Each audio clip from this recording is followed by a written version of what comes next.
আসসালামু আলাইকুম রহমতুল্লাহি ওয়া আজকে আপনারা শুনছেন পবিত্র কোরআনুল কারীম থেকে ২৪ নাম্বার পারা। আউযু বিল্লাহি মিনাশ শাইতানির রাজীম। বিসমিল্লাহির রহমানির রহিম। فمن أظلم ممن كذب على الله وكذب بالصدق إذ جاءه أليس في جهنم مثوى للكافرين والذي جاء بالصدق وصدق به أولئك هم المتقون لهم ما يشاءون عند ربهم ذلك جزاء المحسنين ليكفر الله عنهم أسوأ الذي عملوا ويجزيهم أجرهم بأحسن الذي كانوا يعملون أليس الله بكاف عبده ويخوفونك بالذين من دونه ومن يضلل الله فما له من هاد ومن يهد الله فما له من مضل أليس الله بعزيز ذي انتقام ولئن سألتهم من خلق السماوات والأرض ليقولن الله قل أفرأيتم ما تدعون من دون الله إن أرادني الله بضر هل هن كاشفات ضره أو أرادني برحمة هل هن ممسكات رحمته قل حسبي الله عليه يتوكل المتوكلون قل يا قوم اعملوا على مكانتكم إني عامل فسوف تعلمون من يأته عذاب يخزيه ويحل عليه عذاب مقيم إنا أنزلنا عليك الكتاب للناس بالحق فمن اهتدى فلنفسه ومن ضل فإنما يضل عليها وما أنت عليهم بوكيل الله يتوفى الأنفس حين موتها والتي لم تمت في منامها فيمسك التي قضى عليها الموت ويرسل الأخرى إلى أجل مسمى إن في ذلك لآيات لقوم يتفكرون أم اتخذوا من دون الله شفعاء قل أولو كانوا لا يملكون شيئا ولا يعقلون قل لله الشفاعة جميعا له ملك السماوات والأرض ثم إليه ترجعون وإذا ذكر الله وحده اشمأزت قلوب الذين لا يؤمنون بالآخرة وإذا ذكر الذين من دونه إذا هم يستبشرون قل اللهم فاطر السماوات والأرض عالم الغيب والشهادة أنت تحكم بين عبادك فيما كانوا فيه يختلفون ولو أن للذين ظلموا ما في الأرض جميعا ومثله معه لافتدوا به من سوء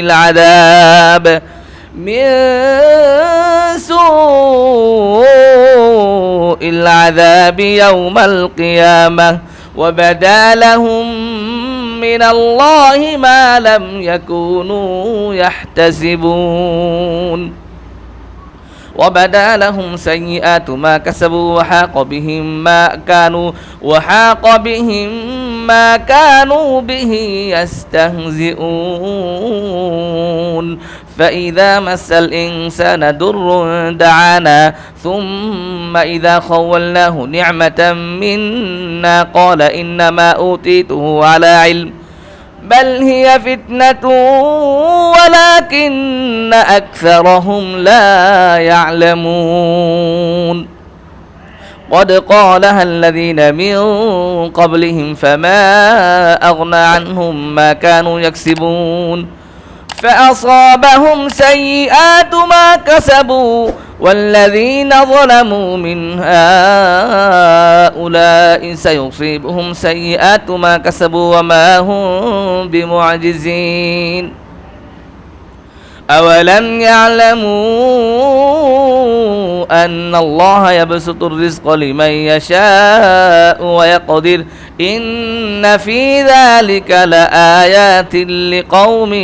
يؤمنون قل يا عبادي الذين أسرفوا على أنفسهم لا تقنطوا من رحمة الله إن الله يغفر الذنوب جميعا إنه هو الغفور الرحيم وأنيبوا إلى ربكم وأسلموا له من قبل أن يأتيكم العذاب ثم لا تنصرون واتبعوا أحسن ما أنزل إليكم من ربكم من قبل أن يأتيكم العذاب بغتة وأنتم لا تشعرون أن تقول نفس يا حسرة على ما فرطت في جنب الله وإن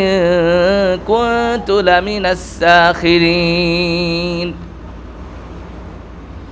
أو تقول لو أن الله هداني لكنت من المتقين أو تقول حين ترى العذاب لو أن لي كرة فأكون من المحسنين بلى قد جاءتك آياتي فكذبت بها واستكبرت وكنت من الكافرين ويوم القيامة ترى الذين كذبوا على الله وجوههم مسودة أليس في جهنم مثوى للمتكبرين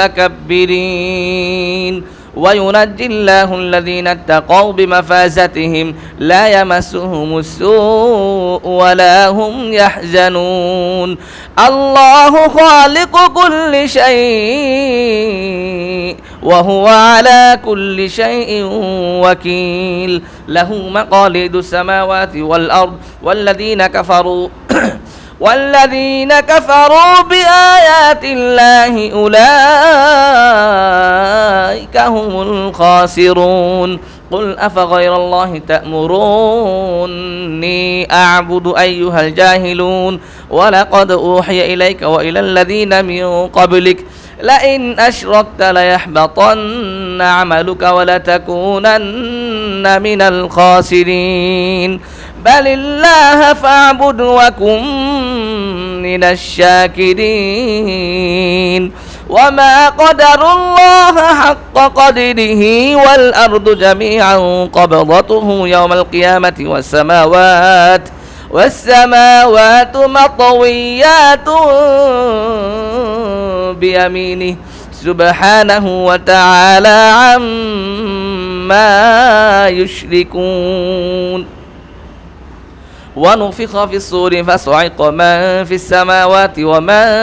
في الأرض إلا من شاء الله ثم نفخ فيه أخرى فإذا هم قيام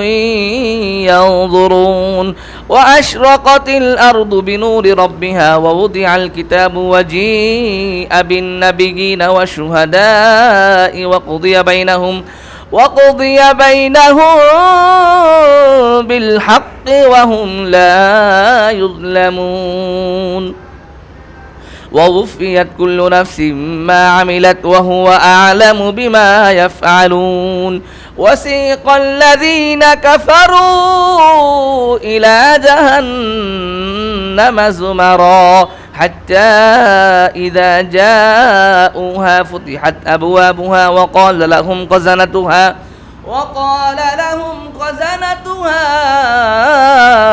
ألم يأتكم رسل منكم يتلون عليكم آيات ربكم وينذرونكم لقاء يومكم هذا قالوا بلى ولكن حقت كلمة العذاب على الكافرين قيل ادخلوا أبواب جهنم خالدين فيها فبئس مثوى المتكبرين وسيق الذين اتقوا ربهم إلى الجنة زمرا حتى إذا جاءوها وفتحت أبوابها وقال لهم خزنتها سلام عليكم طبتم فادخلوها خالدين وقالوا الحمد لله الذي صدقنا وعده وأورثنا الأرض نتبوأ من الجنة حيث نشاء فنعم أجر العاملين وترى الملائكة حافين من حول العرش يسبحون بحمد ربهم وقضي بينهم بالحق وقيل الحمد لله رب العالمين بسم الله الرحمن الرحيم حميم تنزيل الكتاب من الله العزيز العليم غافر الذنب وقابل التوب شديد العقاب ذي الطول لا إله إلا هو إليه المصير ما يجادل في آيات الله إلا الذين كفروا فلا يغررك تقلبهم في البلاد كذبت قبلهم قوم نوح والأحزاب من بعدهم وهمت كل أمة برسولهم ليأخذوه وجادلوا بالباطل ليدحدوا به الحق فأخذتهم فكيف كان عقاب وكذلك حقت كلمة ربك على الذين كفروا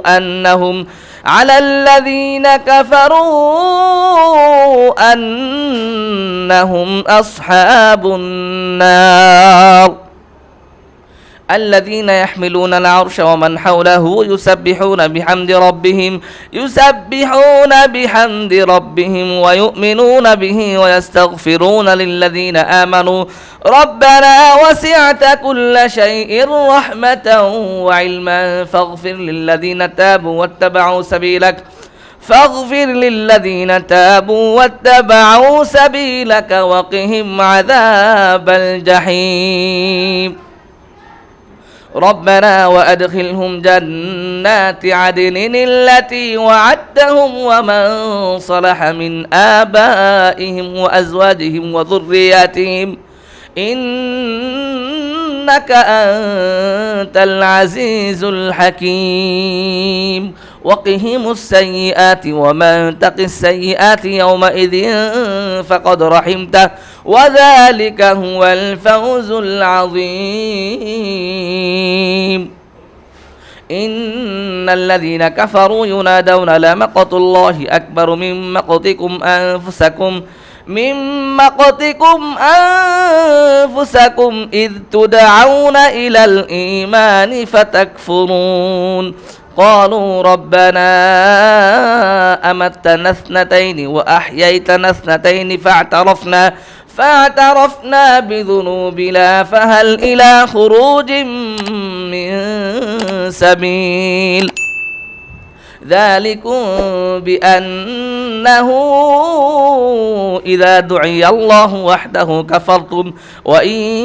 يشرك به تؤمنوا فالحكم لله العلي الكبير هو الذي يريكم آياته وينزل لكم من السماء رزقا وما يتذكر إلا من ينيب فادعوا الله مخلصين له الدين ولو كره الكافرون رفيع الدرجات ذو العرش يلقي الروح من أمره على من يشاء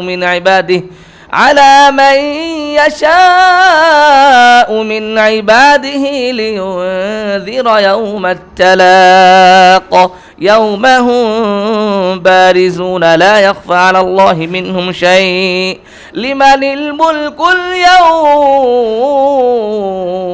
لله الواحد القهار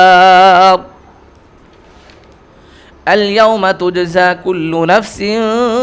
بما كسبت لا ظلم اليوم إن الله سريع الحساب وأنذرهم يوم الآزفة إذ القلوب لدى الحناجر كاظمين ما للظالمين من حميم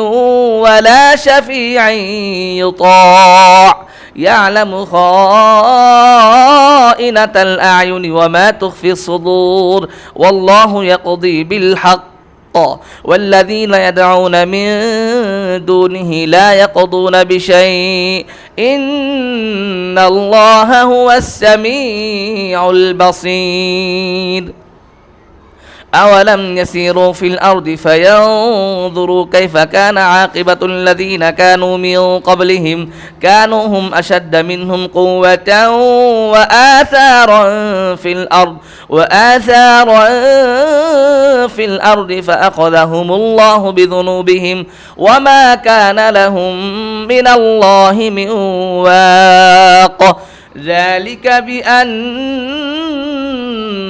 كانت تأتيهم رسلهم بالبينات فكفروا فأخذهم الله إنه قوي شديد العقاب ولقد أرسلنا موسى بآياتنا وسلطان مبين إلى فرعون وهامان وقارون فقالوا ساحر كذاب فلما جاءهم بالحق من عندنا قالوا اقتلوا أبناء الذين آمنوا معه واستحيوا نساءهم وما كيد الكافرين إلا في ضلال وقال فرعون ذروني أقتل موسى وليدع ربه إني أخاف أن يبدل دينكم أو أن يظهر في الأرض الفساد وقال موسى إني عرت بربي وربكم من كل متكبر لا يؤمن بيوم الحساب وقال رجل مؤمن من آل فرعون يكتم إيمانه أتقتلون رجلا أن يقول ربي الله وقد جاءكم بالبينات من ربكم وإن يك كاذبا فعليه كذبه وإن يك صادقا يصبكم بعض الذي يعدكم إن الله لا يهدي من هو مسرف كذاب يا قوم لكم الملك اليوم ظاهرين في الأرض فمن ينصرنا من بأس الله إن جاءنا قال فرعون ما أريكم إلا ما أرى وما أهديكم إلا سبيل الرشاد وقال الذي آمن يا قوم إني أخاف عليكم مثل يوم الأحزاب مثل دأب قوم نوح وعاد وثمود والذين من بعدهم وما الله يريد ظلما للعباد ويا قوم إني أخاف عليكم يوم التناد يوم تولون مدبرين ما لكم من الله من عاصم ومن يضلل الله فما له من هاد ولقد جاءكم يوسف من قبل بالبينات فما زلتم في شك مما جاءكم به حتى إذا هلك قلتم لن يبعث الله من بعده رسولا كذلك يضل الله من هو مسرف مرتاب الذين يجادلون في آيات الله بغير سلطان أتاهم كبر مقتا عند الله وعند الذين آمنوا كذلك يطبع الله على كل قلب متكبر جبار وقال فرعون يا هامان ابن لي صرحا لعلي أبلغ أسباب السماوات فأطلع إلى إله موسى وإني لأظنه كاذبا وكذلك زين لفرعون سوء عمله وصد عن السبيل وما كيد فرعون إلا في تباب وقال الذي آمن يا قوم اتبعون أهدكم سبيل الرشاد يا قوم إنما هذه الحياة الدنيا متاع وإن الآخرة هي دار القرار من عمل سيئة فلا يجزى إلا مثلها ومن عمل صالحا من ذكر أو أنثى وهو مؤمن فأولئك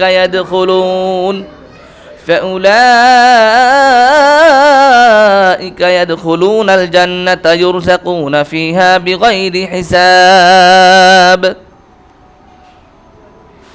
ويا قوم ما لي أدعوكم إلى النجاة وتدعونني إلى النار تدعونني لأكفر بالله وأشرك به ما ليس لي به علم وأنا أدعوكم إلى العزيز الغفار لا جرم أن ما تدعونني إليه ليس له دعوة في الدنيا ولا في الآخرة وأن مردنا إلى الله وأن المسرفين هم أصحاب النار فستذكرون ما أقول لكم وأفوض أمري إلى الله إن الله بصير بالعباد فوقاه الله سيئات ما مكروا وحاق بآل فرعون سوء العذاب النار يعرضون عليها غدوا وعشيا ويوم تقوم الساعة أدخلوا آل فرعون أشد العذاب وإذ يتحاجون في النار فيقول الضعفاء للذين استكبروا إنا كنا لكم تبعا فهل أنتم مغنون عنا نصيبا من النار قال الذين استكبروا إنا كل فيها إن الله قد حكم بين العباد وقال الذين في النار لخزنة جهنم ادعوا ربكم يخفف عنا يوما من العذاب قالوا أولم تك تأتيكم رسلكم بالبينات قالوا بلى قالوا فادعوا وما دعاء الكافرين إلا في ضلال إنا لننصر رسلنا والذين آمنوا في الحياة الدنيا ويوم يقوم الأشهاد يوم لا ينفع الظالمين معذرتهم ولهم اللعنة ولهم سوء الدار ولقد آتينا موسى الهدى وأورثنا بني إسرائيل الكتاب هدى وذكرى لأولي الألباب فاصبر إن وعد الله حق واستغفر لذنبك وسبح بحمد ربك بالعشي والإبكار إن الذين يجادلون في آيات الله بغير سلطان أتاهم إن في صدورهم إلا كبر ما هم ببالغيه فاستعذ بالله إنه هو السميع البصير لخلق السماوات والأرض أكبر من خلق الناس ولكن أكثر الناس لا يعلمون وما يستوي الأعمى والبصير والذين آمنوا وعملوا الصالحات ولا المسيء قليلا ما تتذكرون إن الساعة لآتية لا ريب فيها ولكن أكثر الناس لا يؤمنون وقال ربكم ادعوني أستجب لكم إن الذين يستكبرون عن عبادتي سيدخلون جهنم داخرين الله الذي جعل لكم الليل لتسكنوا فيه والنهار مبصرا إن الله لذو فضل على الناس ولكن أكثر الناس لا يشكرون ذلكم الله ربكم خالق كل شيء لا إله إلا هو فأنى تؤفكون كذلك يؤفك الذين كانوا بآيات الله يجحدون الله الذي جعل لكم الأرض قرارا والسماء بناء وصوركم فأحسن صوركم ورزقكم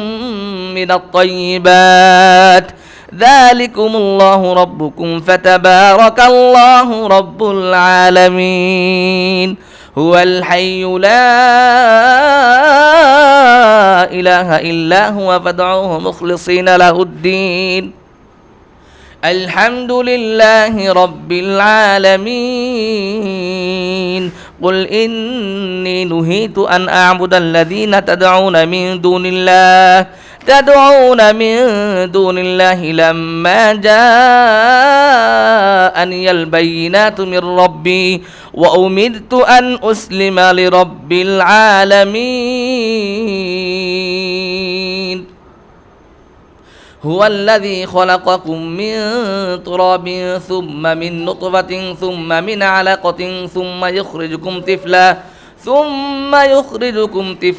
ثم لتبلغوا أشدكم ثم لتكونوا شيوخا ومنكم من يتوفى من قبل ولتبلغوا أجلا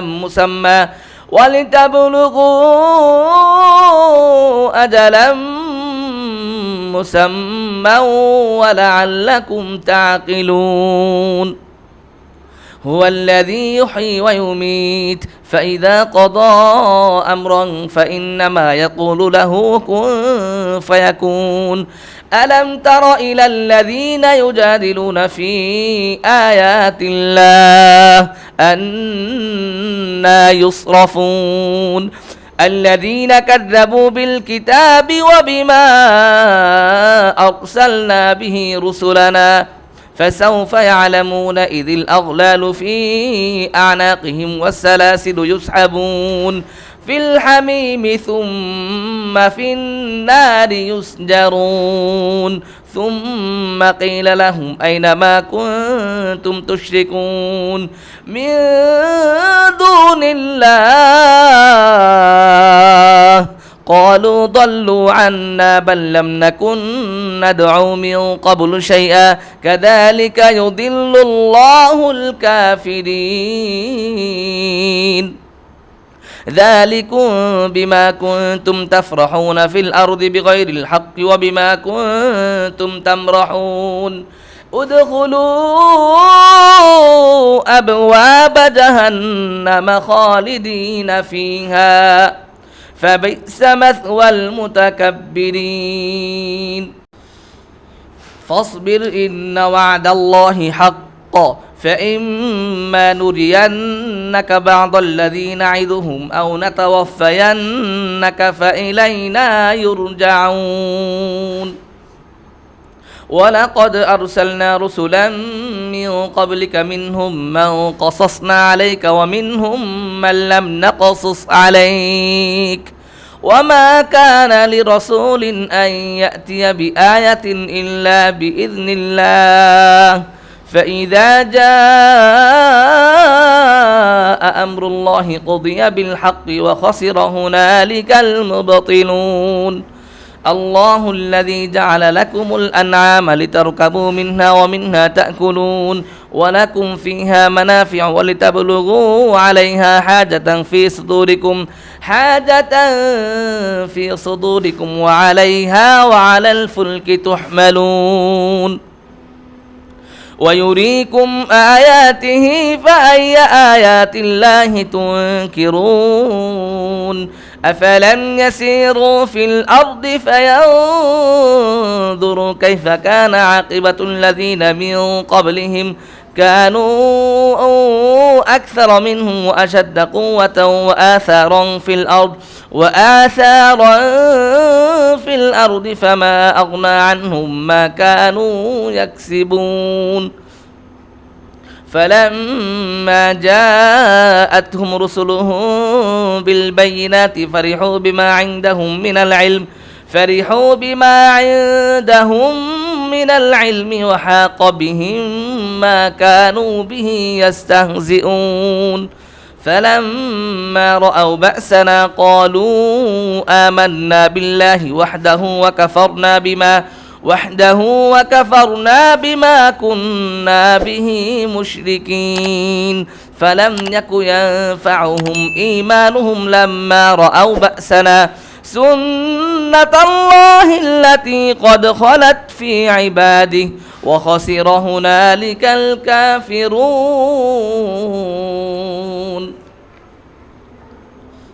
بسم الله الرحمن الرحيم حميم تنزيل من الرحمن الرحيم كتاب فصلت آياته قرآنا عربيا لقوم يعلمون بشيرا ونذيرا فأعرض أكثرهم فهم لا يسمعون وقالوا قلوبنا في أكنة مما تدعونا إليه وفي آذاننا وقر ومن بيننا وبينك حجاب فاعمل إننا عاملون قل إنما أنا بشر مثلكم يوحى إلي أنما إلهكم إله واحد فاستقيموا إليه واستغفروه وويل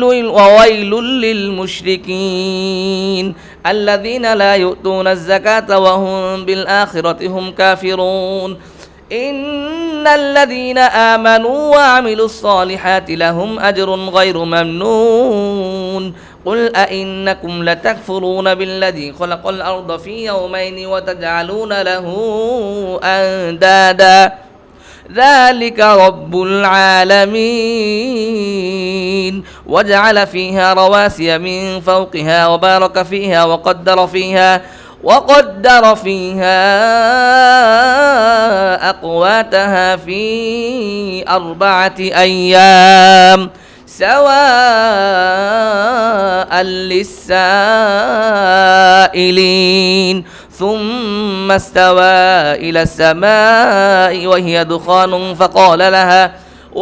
دخان فقال لها وللأرض ائتيا طوعا أو كرها قالتا أتينا طائعين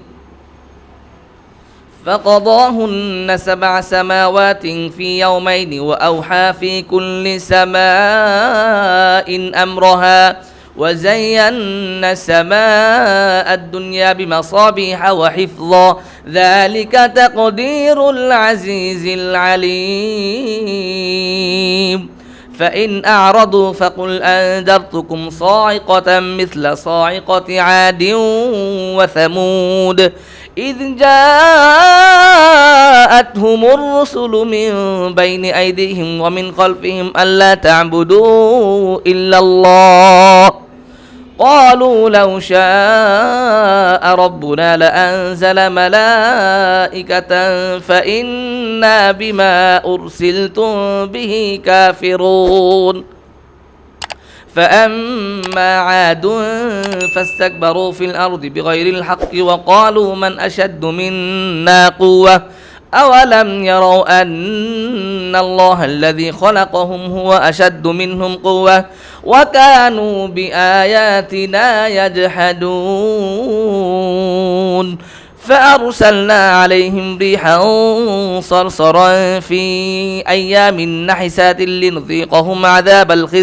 عذاب الخزي في الحياة الدنيا ولعذاب الآخرة أخزى وهم لا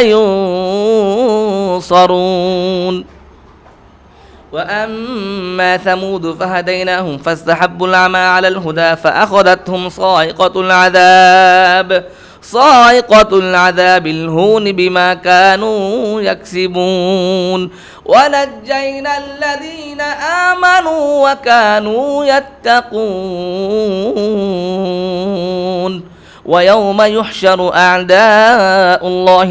ويوم يحشر أعداء الله إلى النار فهم يوزعون حتى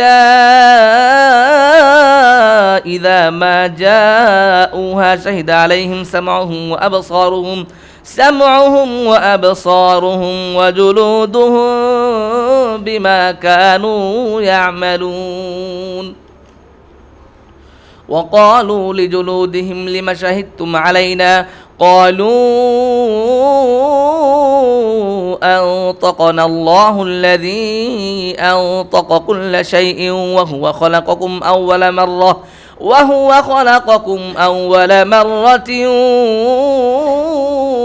وإليه ترجعون وما كنتم تستطيعون أن يشهد عليكم سمعكم ولا أبصاركم ولا جلودكم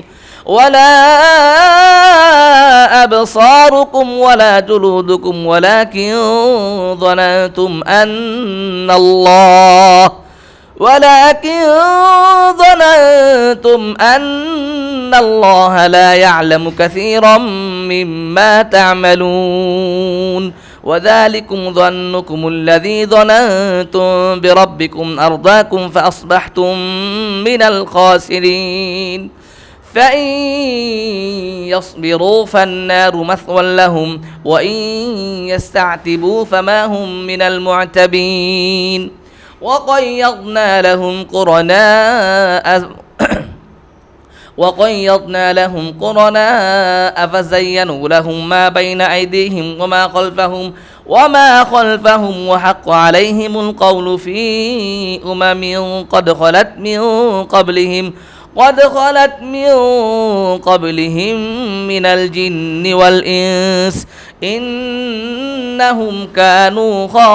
خاسرين وقال الذين كفروا لا تسمعوا لهذا القرآن والغوا فيه لعلكم تغلبون فلنذيقن الذين كفروا عذابا شديدا ولنجزينهم أسوأ الذي كانوا يعملون ذلك جزاء أعداء الله النار لهم فيها دار الخلد جزاء بما كانوا بآياتنا يجحدون وقال الذين كفروا ربنا أرنا الذين أضلانا من الجن والإنس نجعلهما تحت أقدامنا ليكونا من الأسفلين إن الذين قالوا ربنا الله ثم استقاموا تتنزل عليهم الملائكة ألا تخافوا ولا تحزنوا وأبشروا بالجنة التي كنتم توعدون نحن أولياؤكم في الحياة الدنيا وفي الآخرة ولكم فيها ما تشتهي أنفسكم ولكم فيها ما تدعون نزلا من غفور رحيم ومن أحسن قولا ممن دعا إلى الله وعمل صالحا وقال إنني من المسلمين ولا تستوي الحسنة ولا السيئة ادفع بالتي هي أحسن فإذا الذي بينك وبينه عداوة كأنه ولي حميم وما يلقاها إلا الذين صبروا وما يلقاها إلا ذو حظ عظيم وإما ينزغنك من الشيطان نزغ فاستعذ بالله إنه هو السميع العليم ومن آياته الليل والنهار والشمس والقمر لا تسجدوا للشمس ولا للقمر واسجدوا لله الذي خلقهن إن كنتم إياه تعبدون فإن استكبروا فالذين عند ربك لا يسبحون له بالليل والنهار وهم لا يسأمون ومن آياته أنك ترى الأرض خاشعة فإذا أنزلنا عليها الماء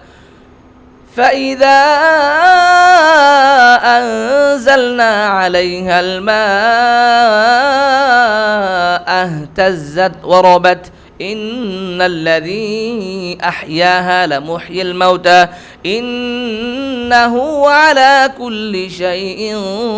قدير إن الذين يلحدون في آياتنا لا يخفون علينا أفمن يلقى في النار خير أم من يأتي آمنا